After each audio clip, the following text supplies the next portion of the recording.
અમરેલી જિલ્લાના જાફરાબાદ શહેરમાં વઢેરા રોડ પર આવેલી કામધેનુ ગૌશાળામાં દર વર્ષે શ્રાવણ મહિનામાં લોકમેળાનું ભવ્યાતિભવ્ય આયોજન કરવામાં આવે છે. કામધેનુ ગૌશાળામાં છેલ્લા ઘણા વર્ષોથી અસહાય, અપંગ અને બીમાર ગાયોની સેવા કરવામાં આવે છે. ત્યારે દર વર્ષે લોકમેળાનું આયોજન કરવામાં આવે છે અને આ લોકમેળામાંથી આવતી તમામ આવક આ ગાયોની સેવામાં વાપરવામાં આવતી હોય છે.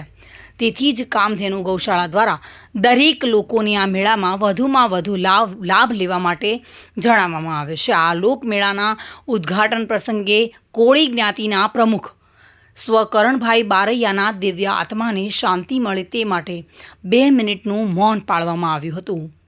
આજે કામધેનુ ગૌશાળા ટ્રસ્ટ તેમજ ભાજપના આગેવાનો, વિશ્વ હિન્દુ પરિષદ, બજરંગ દળ, દુર્ગા વાહિની બહેનો, માતૃશક્તિ તેમજ RSSના કાર્યકર્તાઓ સાથે આ લોકમેળાને ખુલ્લો મૂકવામાં આવ્યો હતો, જેમાં ગામના આગેવાનો, વેપારીઓ, વકીલ મંડળના આગેવાનો, દરેક સમાજના આગેવાનો ઉપસ્થિત રહ્યા હતા. જય ગૌ માતા. કામધેનુ ગૌસેવા ટ્રસ્ટ જાફરાબાદ દર વર્ષે કામધેનુ ગૌસેવા ટ્રસ્ટ દ્વારા જાફરાબાદ શહેરમાં જે આપણે ગાયો ગૌશાળામાં છે 80થી ઉપર બીમાર, લૂલી, લંગડી, એક્સિડન્ટ થયેલી ગાયો તેની સેવા કરવામાં આવે છે.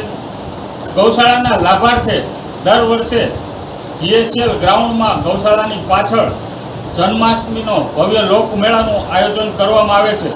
તો જાફરાબાદ શહેર અને જાફરાબાદના આજુબાજુના તમામ ગામડાને કામધેનુ ગૌસેવા ટ્રસ્ટ વતી સૌને આમંત્રણ આપીએ છીએ કે આપ સૌ પરિવાર સાથે આનંદ મેળામાં પધારો અને અમે જે આ કાર્ય ધાર્યું છે તેને આગળ ધપાવો.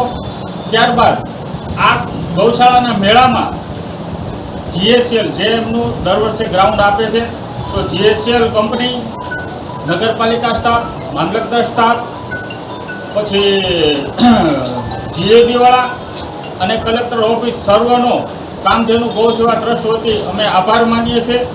એમાં મુખ્ય આભાર અમારા રાજુલા જાફરાબાદ ખાંભાના ધારાસભ્ય કે જે ગૌશાળાના હરેક કામમાં મોખરે આગળ જ હોય છે, તો ધારાસભ્ય શ્રી હીરાભાઈ સોલંકીનો પણ અમે આભાર માનીએ છીએ. આવી જ રીતના સમસ્ત જાફરાબાદ વસી અને ગામના આજુબાજુના ગામડાવાળા બધા ભાઈઓ બહેનો અને એ બધાનો અમે ગૌશાળા વતી આભાર માનીએ છીએ. જય ગૌ માતા, જય શ્રી રામ. બાબુભાઈ વાઢેર સાથે bureau report, today Gujarati news.